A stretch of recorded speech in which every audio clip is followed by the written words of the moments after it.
Welcome all. My name is Mark VandenBosch. I am in private practice with myself. As you can see, I've got a few initials behind my name. But I think today we're going to talk about basically relapse prevention as the basis of a recovery-oriented system of care. How many of you are familiar with an ROSC? Okay. How many with relapse prevention? Okay, a few not, but most are. So my style is I keep things pretty plain and simple and very practical. So hopefully everybody will get something out of this. I made a note, unlike Mr. Lessenberry this morning with his PowerPoint comment, I admit I have no power, but I hope I have a point. What we're going to be talking about here is really not a whole lot of new information at all. One of the things that I have seen over time is that we really don't talk about a system of care, or in this case addiction treatment or treatment, as what is the final focus. And as I've done this work, it seems to me that the final focus, isn't it really this? Relapse prevention? I mean, we can take that either in the addiction field or another, but isn't the focus really that what we are trying to do is work through issues and things to a point where they don't, quote, relapse into old behaviors and patterns and go back to an old way of living? And if that's the case, the idea is, let's talk about how we change the focus so that becomes the foundation, and just admit that that's the way it is. Because we could sit here for hours and talk about, well, you know, I like cognitive behavioral, you like systems, you like EMDR, this and that, and what we're really doing is talking about a whole bunch of stuff, but what's the final goal? And how do we reach that in an overall system? So that's kind of the foundation of it. And in fact, what about 2 months ago, I saw a blog from, there's a new treatment facility called Sanford House, and it was the first time that I saw a treatment center specifically say that aftercare planning begins at the time of admission. And I thought that was pretty cool, because somebody finally saw that this is the way it needs to be. And what I'll be doing is kind of going through, in first part, a few definitions to look at and see how that can help support this foundational idea. I will look at a couple of models of thinking then about relapse prevention, treatment, recovery, again, and how they can fit into this, and then we'll compare with a recovery-oriented system of care model. And finally, if there's time, I hope there is, if not, you get lots of materials for it, some basic practical techniques, practical guides for, okay, how do we go about this relapse prevention stuff? And many of the materials that you got that are attached to the PowerPoint really go along those lines. So if nothing else, you at least get some materials to use.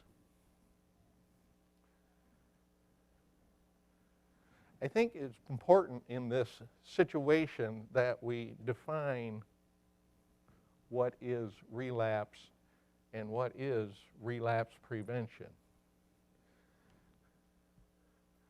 Because there are different approaches to it. And for example, if I would go to a 12-step program and talk about relapse, they would say, well, you went back out once, and that's pretty much a relapse, so you start all, not, well, quote, start all over. But I might go to a harm reduction person using that model or theory, and they would say, oh, you used, was it less than last time? Well, that's not a relapse. You're okay. So what we're really talking about here is not a lapse. It's not an instance of a previously stopped behavior. We're not talking about this one-time deal. You know, and what we're talking about here is more the technical definitions rather than, like I said, a 12-step program or something like that.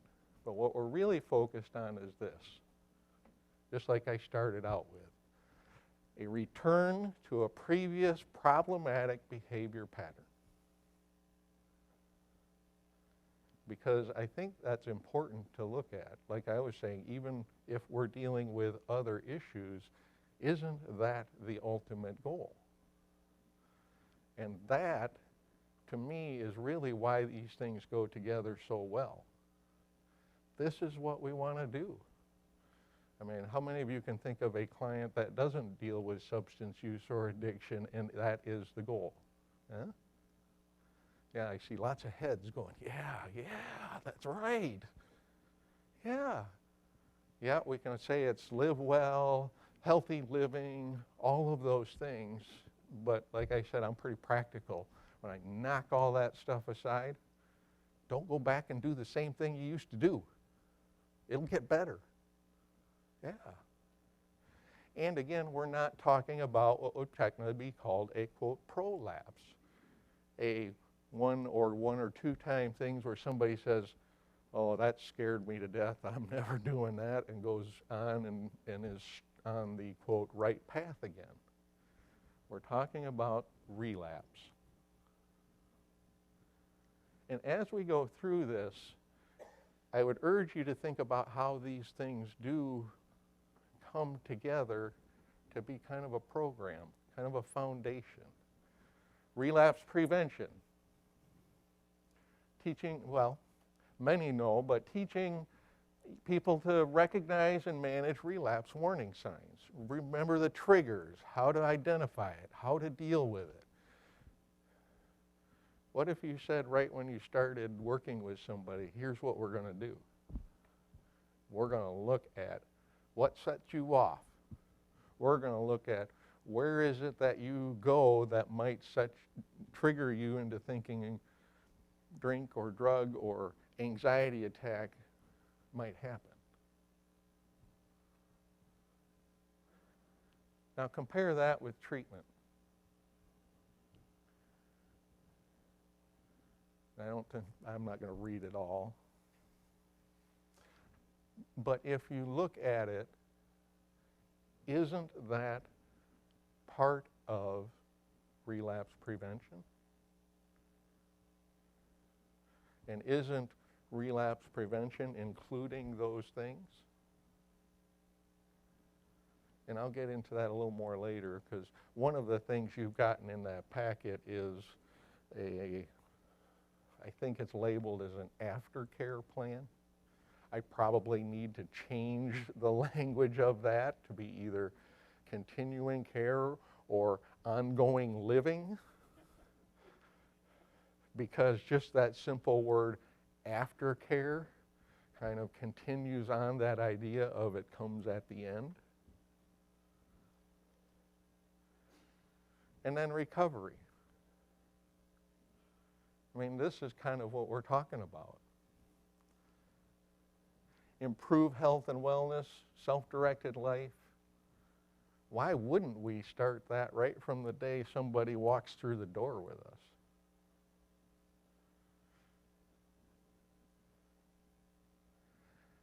Like I said, the pieces of this include looking at some of our models. And I will just say up front, I am biased, as you can probably already tell, because I think many of our models are very linear, and we think of them in terms of, well, you do this piece first, then you do this piece, then you do this piece, and eventually you get to aftercare, and oh, you've got 1 week left in your treatment with me or with somebody else, and then off you go, and I hope you follow this plan. Sometimes we have it where clients will stay in contact and continue, but I mean, I don't even ask for a show of hands of how many times we've had clients who don't bother to call us ever again. Yeah, I even got a laugh out of that one. Well, there's 12 steps. I put AA up there because it is obviously the most clear example of a 12-step program, and it simply is this. You're either in abstinence or you're in relapse. There is, as I said, really no difference that talks about a lapse or a prolapse or anything like that. And it is based on the disease model of addiction. It does talk about it being like an allergy, but it is about a disease. And I would say even with that, if we're talking about it as a disease, wouldn't a system that starts right out from the beginning of here's how we're going to treat your disease and how if you continue it for your life it will help? I mean, we can use all the comparisons from before of, well, what if it was cancer? Well, what if it was diabetes? I had one client who said, well, why don't you talk about it? Well, what if it was HIV? Now, wow, that's a pretty good one too. Yeah, we would continue to treat it, and we would continue on.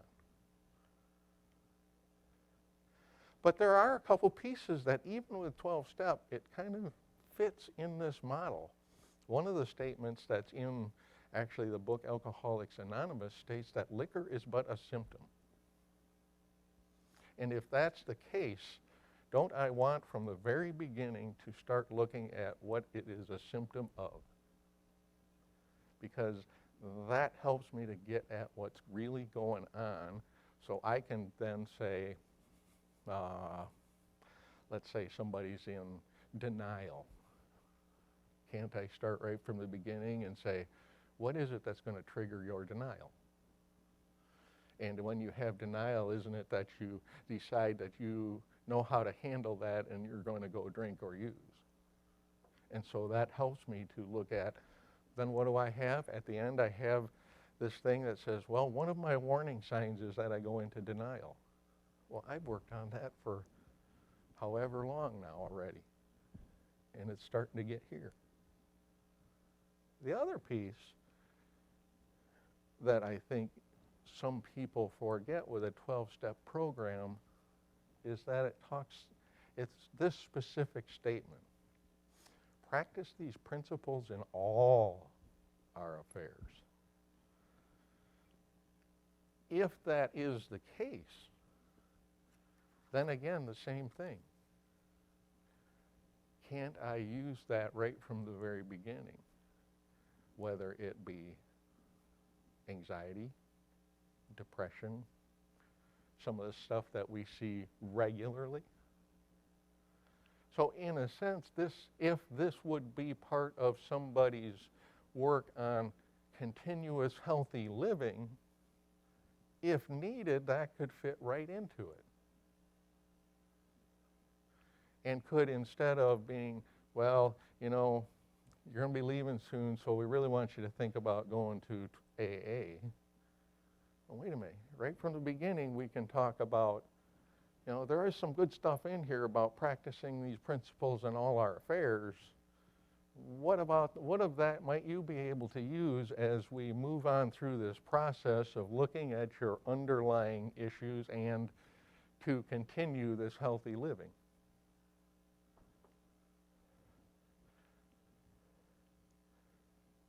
Oh, by the way, I do want to say, if there are questions during this, please, please, please speak up. I'd rather have you all challenge me than to sit here and just talk for an hour and a half at the end. Yes, all right. Yeah, well, it's a comment. I think you were presenting AA in a bit of black and white light, that most people in AA recognize what you're calling lapses are part of the process. Mm-hmm. And, you know, it is not thought of as all or one. Most people that are in AA have not maintained abstinence from day one. So it is not that AA views it as all or nothing. Yeah, No, I appreciate that because I think you are right about that. The only comment I was making about that is, at least where I'm from, the general statement is if you have a lapse, then you start counting your sobriety from day 1, 2, 3, 4 again. And it's not, you don't get a continuous, well, no, I've been sober for 10 years. No, it's, you were sober for 9 years and 300 days, now you're this. Well, I would also say that it's rare that somebody has a use of alcohol that's free of consequences, that is a single episode and doesn't, if they don't have any problem when they drink, there's a high probability that they will not run back to recovery, but there's a high probability that they will continue to lapse until they do relapse. Yep. I agree with you completely on that. And like I said, my only goal was just that kind of mindset, mind thinking. That's all. Thank you. Also a little bit about this model. I'm assuming, again, those of you who work in substance abuse treatment have dealt with the, shoot, I forgot to state the question. Remind me, if you would, if you have a question, to make me grab the mic. Many of you have heard of Terence Gorski. Yeah. And instead of spending lots and lots of time on all of this, I kind of will go through this quickly, but Terence Gorski's model is obviously kind of one of the premier models of relapse prevention. And again, I think some of this stuff is really good. In fact, some of the stuff that I attached as kind of things you can use, worksheets, that kind of thing, are actually taken from Terence Gorski. So, but I think there is still a bit of this linear thinking because there's a gap right there. Commit to return. Well, I don't know about you all, but when I have dealt with people like that, the idea of first committing to the time of returning to denial can be a day or it can be 10 years. And it's really what we're looking at is, okay, how do we make that, rather than returning to denial, stay away from that? And again, I'm not saying this is not good. I just am saying maybe it's that little gap that we need to be looking at.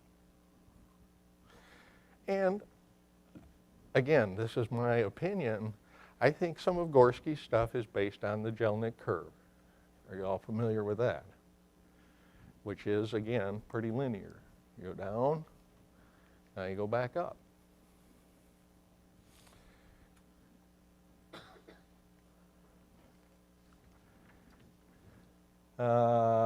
That one you really don't have to worry much about. It is Gorski's definitions. The only thing I want to again point out is, and I will say, his focus really is on how do you get to a relapse and then what do you do about it.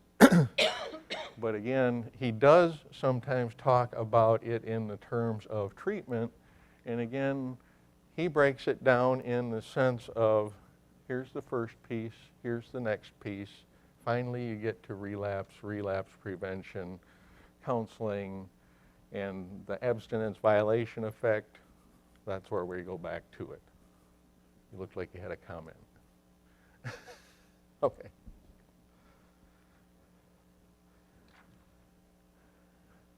And one of the things you'll find, there is a handout in the papers that I have attached, and it is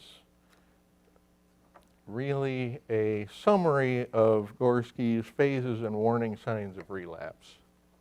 I have had that, somebody prepared that and gave it to me that I used to work with. She said I could pass it along to anybody I wanted, and so I have done that. it was a little bit, it was helpful to me. And again, this is just kind of an outline of his approach. But what I want to say is, again, what it leads to is, again, this approach of one thing at a time. You're gonna, you guys will be sick of me saying that by the end, but it's this continuing process. Again, along similar veins with Gorski, cognitive behavioral approach. Although it might not look like it on here, it's the same concept. Or how about this one? I love this one because they mapped it right out for me to show exactly what it looked like. Remember the Jellinek curve? If I took each piece, what would it look like? And what I'm saying, I guess, is why aren't we taking this stuff and putting it here?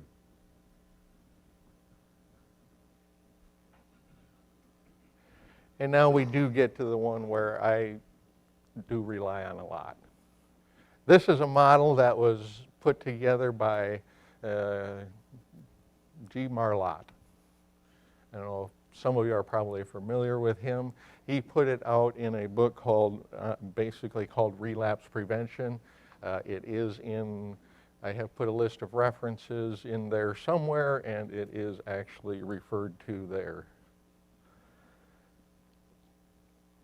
But what he did was take all of these things in talking about relapse and say, think of this with arrows on both ends. Cognitive, behavior, substance use, perceived effects, the family issues, and how they all are interwoven. And his basic comment was that we really need to get away from thinking this is a one-way approach, a one-line approach, and just say what, I mean, let's face it, don't we all believe that this is all just like this? I don't know, maybe some of you don't, and that's my personal bias. Whoops. But don't we have this idea that everything affects everything else and becomes about how the person is, and it might be different if this thing changed or that thing changed? And maybe a piece of this at the end is just simply, okay, we all believe that, so let's do this thing the way we believe it.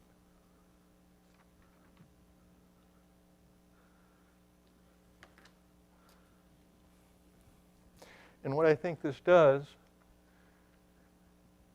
is it starts to balance things out and starts to give us a more holistic approach to what is going on in terms of not only relapse and relapse prevention, but building that into a whole recovery-oriented system of care. You know, the idea that no one particular time, no one particular place is the most important. That kind of we unleash ourselves. Think outside the box. Or as I had one professor say at one time, are you playing in the sandbox, or are you throwing the sand out and climbing out and playing there? Well, maybe I need to crawl outside. And of course, again, it is balance. I do agree with that. So for whatever it's worth, and believe me, I will tell you that this is not supported scientifically in any way, shape, or form whatsoever.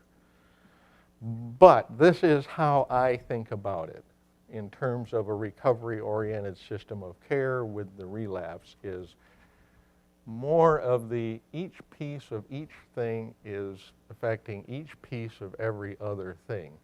Thinking of, and I couldn't do it because I'm not that great with a PowerPoint, but think of all of these circles having dashed lines around the outside, that each one is into each other one. And then to think about, well, if that's the case, where does relapse prevention fit in? Well, does it fit there? Well, if it fits there, doesn't it fit there? And doesn't it fit there? And doesn't it fit with all the core issues? Yeah.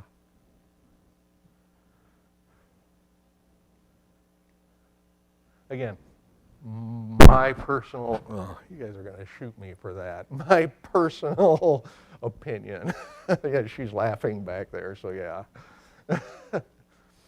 I look at it as that's my simple way of thinking about really what is a pretty complex problem. And again, like I was saying, separate and distinct pieces, yes, but in the end, fully unified, and frankly, isn't that what we want with our clients? A fully unified person in a society and functioning and living well. So, now I think we finally get to it, is what would it look like? And I would say to you that in theory, we really aren't changing a whole lot. And I sometimes feel bad even talking about this because I think what I'm saying in the end is let's change our focus. Maybe what I should do is just come in and say, here's the stuff, change your focus, and walk out. Especially at what, 4 o'clock in the afternoon on a Thursday?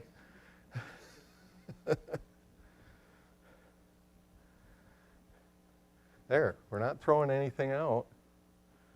And really what I'm saying is we want to incorporate this proven idea of relapse prevention and relapse prevention theory into a full, overall, complete treatment program, into a recovery-oriented system of care. Let's not wait. Let's use it as the foundation. Because, and one of the things that will be coming up here shortly, and I've attached it as an exhibit, is from the state of Michigan on what is the characteristics of a recovery-oriented system of care. And this is one of the things. It's really about sustained recovery management. Well, I think I could probably scratch out ROSC and put relapse prevention. Yeah.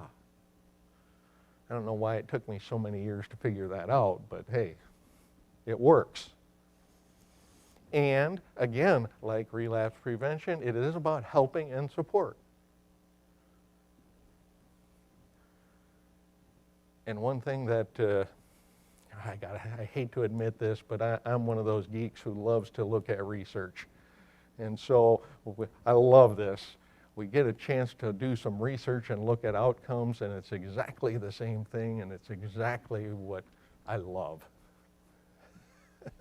Yeah, I know a couple of you are laughing, but hey, I enjoy it. So again, it's here. It's also as an attachment to the PowerPoint, but the elements of a recovery-oriented system, which has been specifically approved by the state of Michigan, includes these things. And I would say to you that if we take relapse prevention, we can fit every single one of these in. Person-centered? How many of you would say that you give treatment that's not person-centered? Yeah, Well, how about this one? Doesn't relapse prevention planning want you to have your clients anchored into the system, into the community? Think about that. If I admit some clients can't take it immediately. They got to get settled and you got to get working with them a little bit. But what if you worked about what are the anchors in your community for when you're ready to move on? Instead of towards the end. Well, then you've got, what, 3, 4, 5, whatever months to help them do that.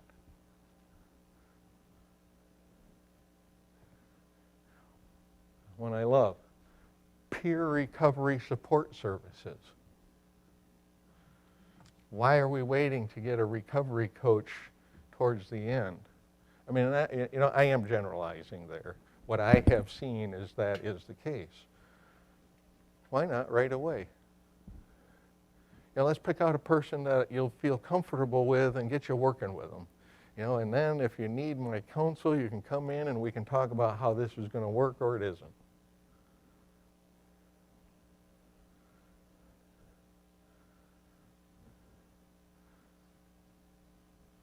Another big one. Inclusion of individuals and family. I don't know about all of you, but I have many times seen how the family doesn't get involved. I already heard it, yeah. Yeah, and I get it. Sometimes the family is, no, that's your problem. You deal with it. But what if I worked on it regularly for several months? It might, yes. Well, sometimes the families are burned out. Mm-hmm. By the time they get, Absolutely. By the time they get to that point, they're like, phew. And say though, then if it's not if the family says, no man, no way, he's the drug addict, it's his stuff, that's not our problem. Well, okay, Joe, then who can be your, quote, surrogate family? How can we get that in place for you and get you comfortable with them? Maybe have them come in. But yeah, you're absolutely right. I think we've all run across that.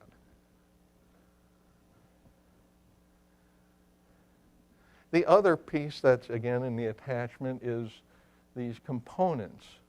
And I think, again, if you go through those line by line, they will match.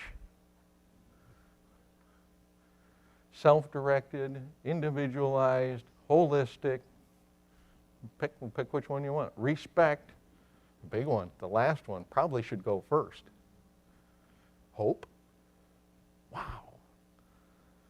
I mean, what about going in at the beginning and say, you know what? I've had some people follow this plan, and you know what? They got it. What? They got it? I don't know about you, but working with some clients, they come in after one day and think it's a miracle. And sometimes it is, let's be honest. Sometimes it is. But wow, give them that.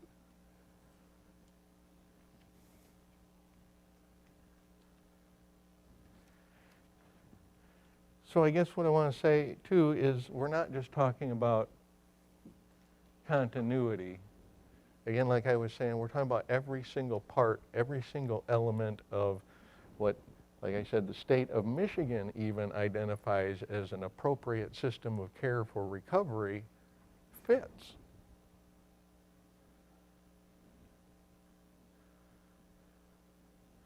And that's about what I'm talking about today. Why aren't we then just saying, you know what, this is the way it is. It fits. Let's just call it what it is. I mean, Mr. Lessenberry this morning was talking about getting out and doing PR and supporting our cause. And of course, I immediately thought about the addiction treatment field, and we all feel the squeeze of that. What great PR!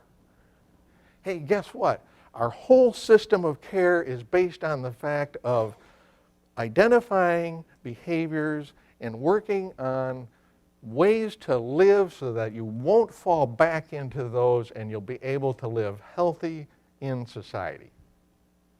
That's the goal. I mean, how about that compared to, well, and I'm just going to pick, I'm not saying any opinion about it. Well, Suboxone, it has buprenorphine in it, and it's still a narcotic, and we think it might be helpful to people who are on opiate medications, and so we think you should help support that. Yeah, some of you are even frowning. Yeah. What a great thing for PR. I'm glad he brought it up this morning. We're going to work to get you healthy people in society who are going to be positive and live life. And it fits. Like I said, my bias, my personal belief, it fits into this model that I think we all say, yeah, that is, I mean, we really do believe that. It's something we can stand behind. It can be part of the overall. It can be used here with the family, here with thinking, with behaviors, even lapse or relapse or whatever we want to use.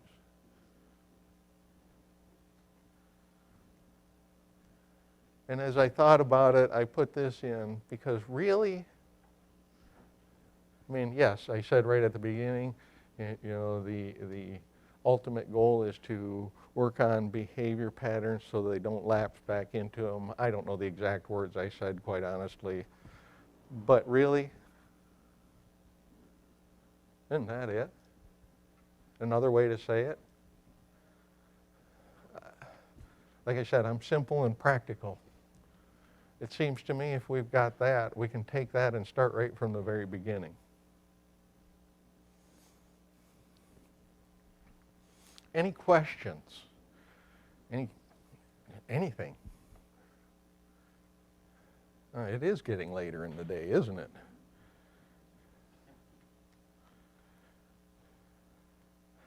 Well, what I have done for two reasons is to have a number of practical techniques, strategies to talk about as a part of this. Bluntly, one is so you, if nothing else, you have some of these things to take out and use if you haven't had them before, and you get something out of this. But the second part is for us to look at, and well, let's face it, me to lecture that all of these things can be used very early on and be used continuously throughout all of that stuff that we saw as the list for a recovery-oriented system of care. The first one, and these again are attached. Hopefully I'll have a thing that says handout if it's in the handouts. But this situational causes or situational confidence questionnaire, it can be used right at the beginning to help the client identify possible causes for their use, addiction, alcohol, etc.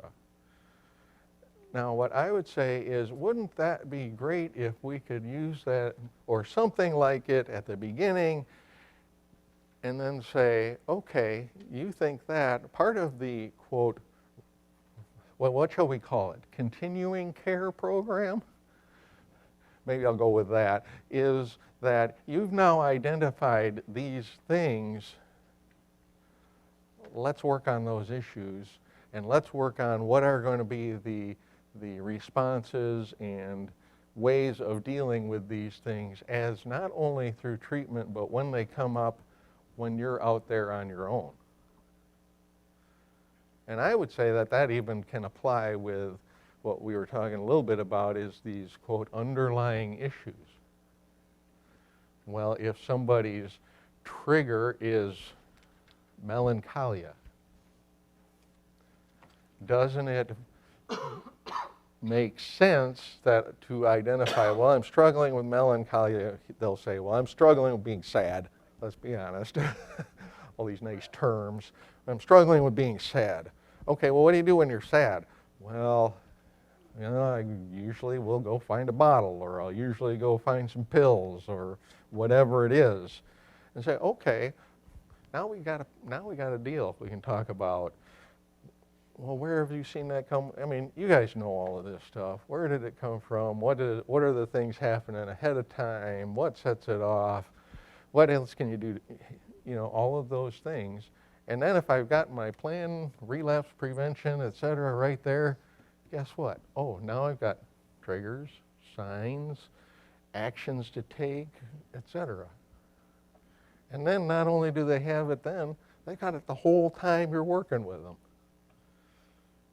You know, hey, do you remember back when you were talking about this? Well, why didn't you do that?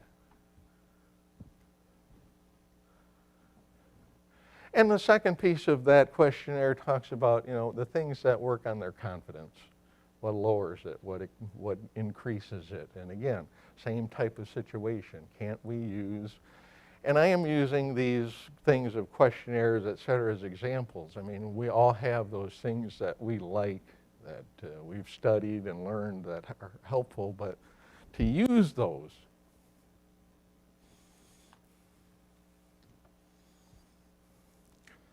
The 4 Ds, people heard of that? Anyone? I feel like Ferris Bueller. Anyone? Anyone? And again, delay, distract, deep breathing. Notice I said drink a glass of water. I have to make that one straight with some clients sometimes because I don't want to leave it at just drink. Yeah. But then I can use that.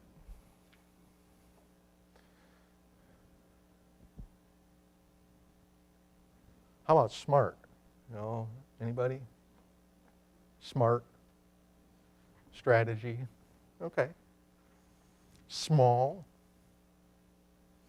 You know, and this one can even work without in the community or getting involved with things.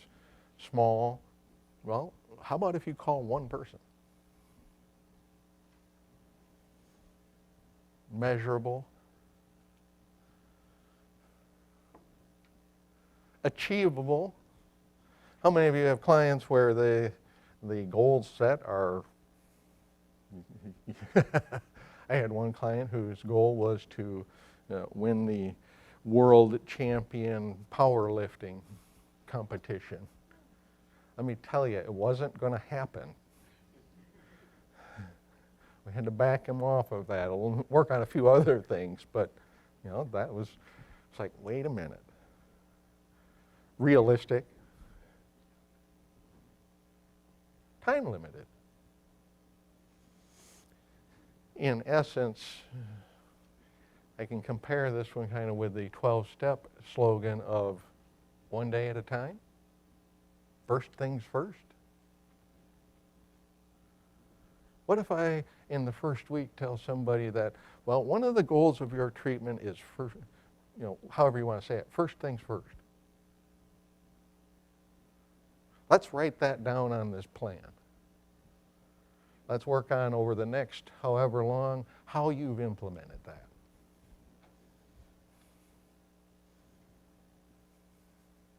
Hungry, angry, lonely, tired? Yeah, good. I think that's one of those few that most clients can remember because it only takes 4 fingers. I don't know about you guys, but I do it with them. Hungry, angry, lonely, tired. But again, think about this in terms of a recovery-oriented system of care and relapse prevention. Recovery-oriented system of care. Hungry. Am I eating right? Well, one of the things we want you to learn as you go through this recovery process is healthy eating and healthy living. Angry, well, we could all go forever on anger, resentment, aggression, etc. Rage. Lonely. Well, what about a peer coach?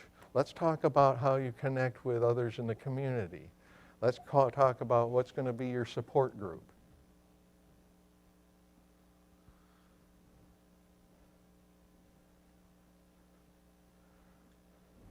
One of the items that I put in that is, well, now I don't know what I called it, either aftercare or continuing care plan. What did I, continuing care plan, hey, all right.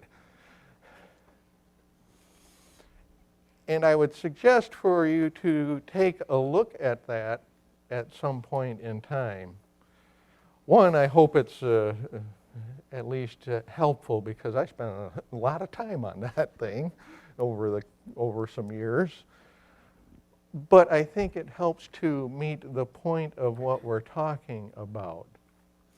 It goes through not only just what are your signs and warning signs, but it also goes through things like, what are your recovery support activities? Or what's your daily routine? It goes through, well, how are you going to work on self-care?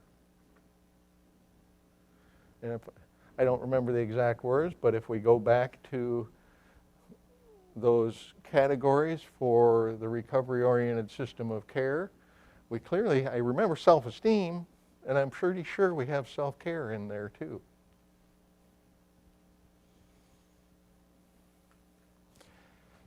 I will say that I do sometimes practice what I preach.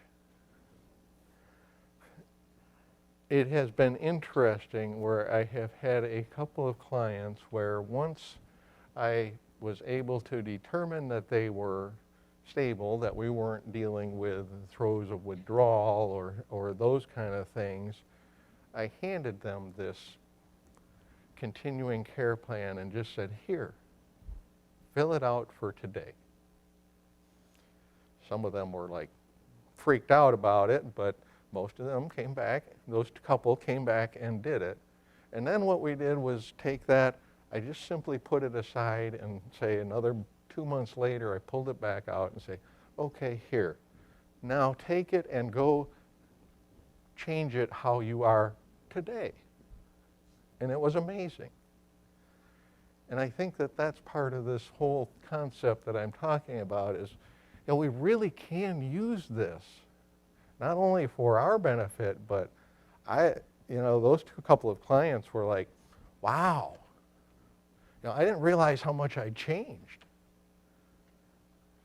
And now they're now gone and done, but we were able to use that to reinforce to them how their attitudes, how their thinking was changing. Even to the point of one saying, did I really think like that when I first came in? Yeah, you did. You did. This plan even has things for, well, what are your finances going to be like? What are your medical things going to be like? And again, it's building those things into the system of care. Who's your doctor going to be? All right. Another technique, again, this one is actually taken from Gorski, and I think it is, again, my personal opinions, I think it is a very good approach to have the client. This is, again, talking about with the relapse prevention, what are the triggers, what are the things that were going on. But isn't that the same stuff that we talk about with clients when we're dealing with some other issues besides the actual using?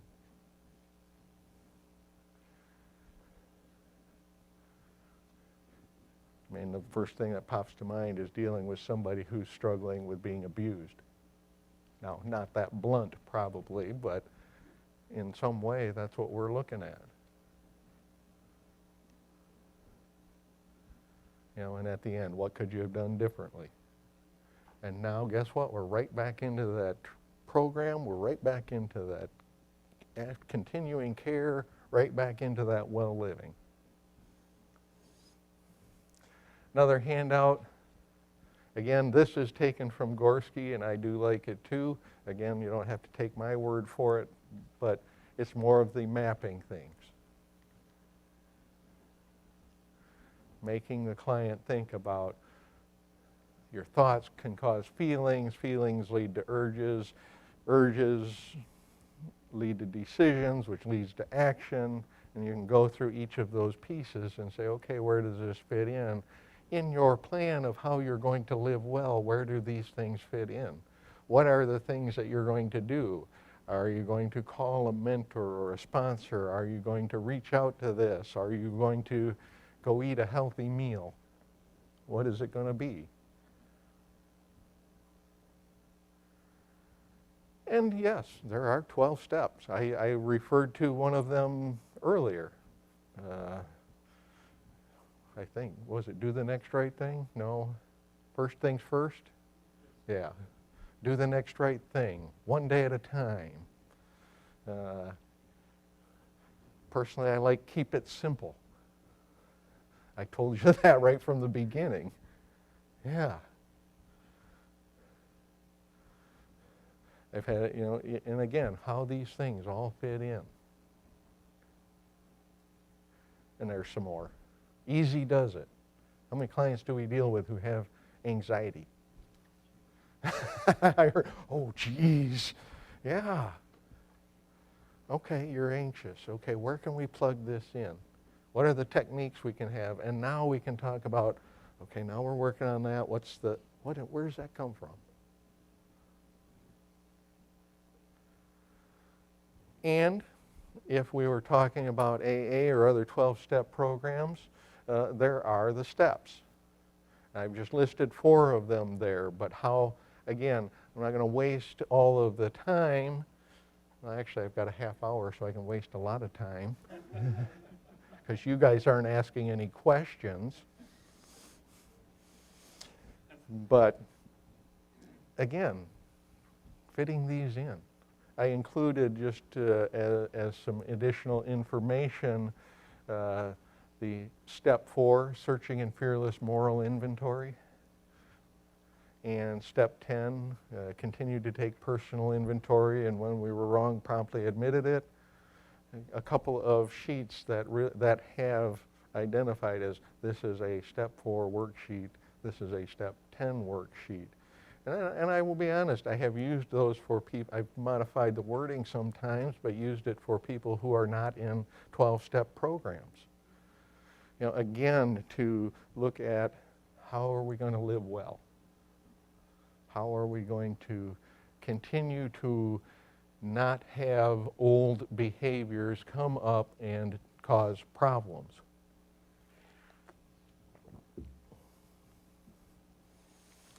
See, now we're getting to the end, and you guys are going to actually have to come up with questions, otherwise we're going to be done early, which you probably don't mind at the end of the day. But what I want to say is I really believe I don't have a lot of new ideas here. But what I do believe is that we're fighting how we're thinking about this. I don't know about you guys, but I'm coming from the generation where it is pretty linear thinking. You know, even my work in a treatment center of, well, okay, you know, 3-month program, first month, second month, third month, okay, the first week's done. Okay, here's your aftercare plan to work on. Get it to me in a week and a half or 2 weeks, and we'll go over it so you're ready when you get out. I live in rural Shiawassee County, and I have a 16-year-old who was put in Bay City for a treatment for 30 days, and when he got out, he was, of course, told to do 90 and 90. I think there was one program at Catholic Charities in Flint that met, I can't remember how often, that dealt with adolescents. And the others, he went to NA and AA with all adults. It wasn't a good program for him. No. And again, I think this, with the relapse prevention things and the recovery-oriented system of care, as we look at that, to broaden it to look at not just 12-step.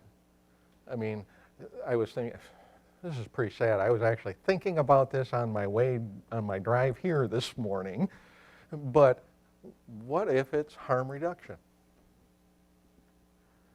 doesn't the same thing apply if we say, well, the purpose is to avoid returning to bad or harmful behaviors, patterns, and habits? Well, even if I use a harm reduction approach, if I have a client who's gotten to, I'll just use drinking, you know, well, 2 a night where it was a 12-pack before, I've gotten somewhere, and now I've got that idea of, oh, well, I also have all of this stuff that I put together, and oh, wait a minute, this is also stuff that the state likes to see too. I mean, we haven't even started to talk about how that might then fit into, let's face it, the selfish side for us, how it might get into, oh, maybe the insurance company will cover part of this now. Which, this is completely an aside, but which I have understood from Brighton is that they've had a couple insurance companies who have decided to cover 28-day stays now. And wow, if we can get that and start to put this type of recovery-oriented system of care in place, wow. Yeah, wouldn't that be awesome?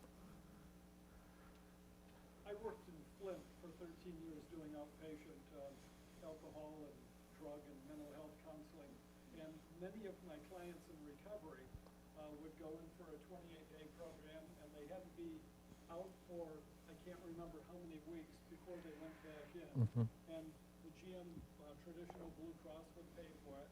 And then in the winter, they would go to White Deer or White Tail or something in Florida, of course, for 28 days. And the insurance paid for it.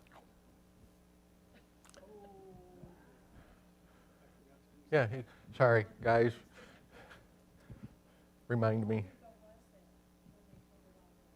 That was how long ago? long time ago. Yeah. That's one of the reasons they stopped covering 28 days. Of course. Absolutely. I work at Brighton, so I do know Oh. about 28 days. Yeah. Oh, did I get it right? Very happy to see it. Oh, I'm glad. Well, I guess one of the things I would like is to hear your thoughts on this stuff.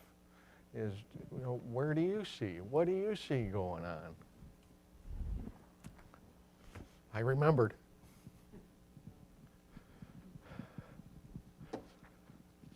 So I really, like this treating the whole person from the beginning and incorporating everything. And I'm wondering if you could speak a bit about dual diagnosis, since we have the research that states that over 50% are self-medicating another mental illness.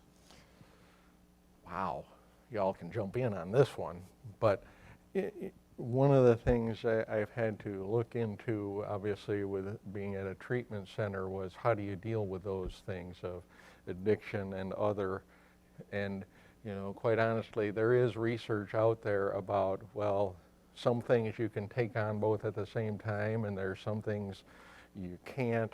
I won't try and say here because I'll never get it right. I'd rather go to the books.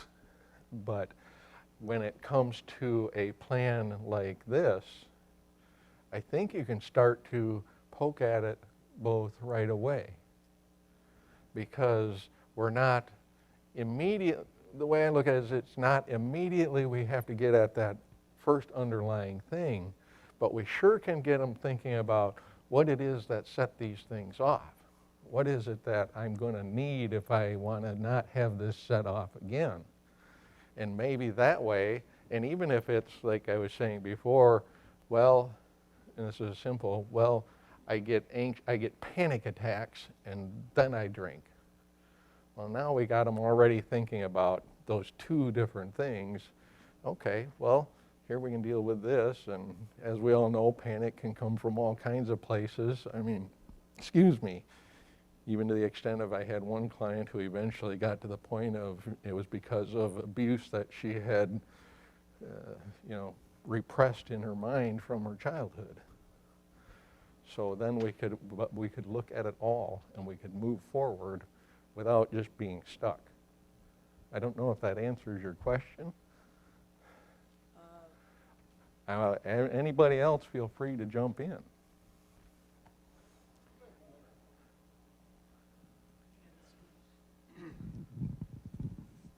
Again, several years ago, when I was working to become a certified EAP, I went through a lot of training and then dropped it after a while, realizing, yeah, this just isn't for me. Working in a GM town, attempting to work with in-house EAP folks who would say, Dave, it doesn't matter if your patient is psychotic and hallucinating. They've got to go off those drugs. She's a drug addict. I had a client who was an alcoholic, but also floridly psychotic. And that's what I was dealing with out of some of the union halls. So I realized I didn't want to be part of that. I have no idea over the last 20 years where EAP has gone, but I knew where it was when I was working towards it. Well, and I thank you for that. And my opinion is, I love being able to work with a doctor. Give me that any day of the week. You know, even if it's a doctor that has over-prescribed, because then I get a chance to work with them and say, hey, wait a minute here, we got this dependency issue. I'm not saying we can't prescribe them anything, but if you want them to get healthy, then let's talk about doing it this way. And I don't know, I understand what you're saying, but then I think, well, doesn't that fit right into this whole idea we're talking about too? Well, who's your doctor? What are you on? What are you on appropriately or inappropriately? And we can start to work on that stuff. Particularly, as we all know, opiates. You know, how do we get you to wean down and off of those without going into withdrawal or seizure or death? Yeah. Questions? Come on, comments. Micro, back there. First of all, thank you for summarizing a lot of recovery-oriented principles and values that I think all of us as social workers should be incorporating into our practices, irrespective of the setting. We should all be person-centered and holistic and so on. In adopting a many paths to recovery approach, I'm sure you're aware that there are competing models of recovery. And I'm wondering how you reconcile, just as an example, a harm reduction approach where somebody can be in the maintenance stage of recovery and still be drinking or still be using versus an AA approach where no, you would not be in full maintenance stage. I'm wondering, and that's just an example. There's a lot of competing truth claims and competing recovery models, and I'm wondering how we reconcile that practically. Wow, that's like almost the ultimate question, isn't it? I will give you what my personal belief is. I am a huge fan of 12-step programs. Just to be blunt, because everybody under the sun knows anyway, I am part of a 12-step program. That being said, the way I handle that is I have to go to what I believe was the #1 line on recovery-oriented system of care, which was person-centered treatment. Because when I do that, it helps me to put aside, well, my personal belief is this, and da-da-da-da-da. Well, maybe not. And being able to sometimes just tell the clients, look, I mean, I don't have to tell them what it's all involving and why I approve of this or that, but to say, I am biased toward this approach, but I want you to talk to me about it and we can maybe work out something. And it's also why I like this relapse prevention as a foundation because we can throw any model in there that we want to. Really, we can. Like you said, is it harm reduction? Is it, well, again, is it that somebody needs to get off opiates and that's the issue? Is it they need abstinence from everything all the time? Is it whatever the case may be? But this approach lets me deal with any one of those in whatever way is in the best interest of the client. Does that resolve everything all the time? No. But it helps me to say, wait a minute, Mark, get yourself out of the way and let's deal with what the client needs to deal with. Yeah, and again, I have no problem telling somebody if I believe it that, you know, you just need to stop. You know, none of this, well, if I only have it this, you know, sometimes it's, well, okay, I'll see you next week. Why don't you tell me how that worked? I'm being pretty blunt here, but sometimes we all know that that's what they need. That's a great answer. Thank you. Other thoughts, comments, questions? Wanting to adjourn? Well, again, I will say the very last attachment to this stuff is a list of references and resources that I used, including ones from both Gorski and Marlott that I used, as well as for the state of Michigan that you can go to their website and get some information from. And I appreciate, frankly, I appreciate that there was this many people here.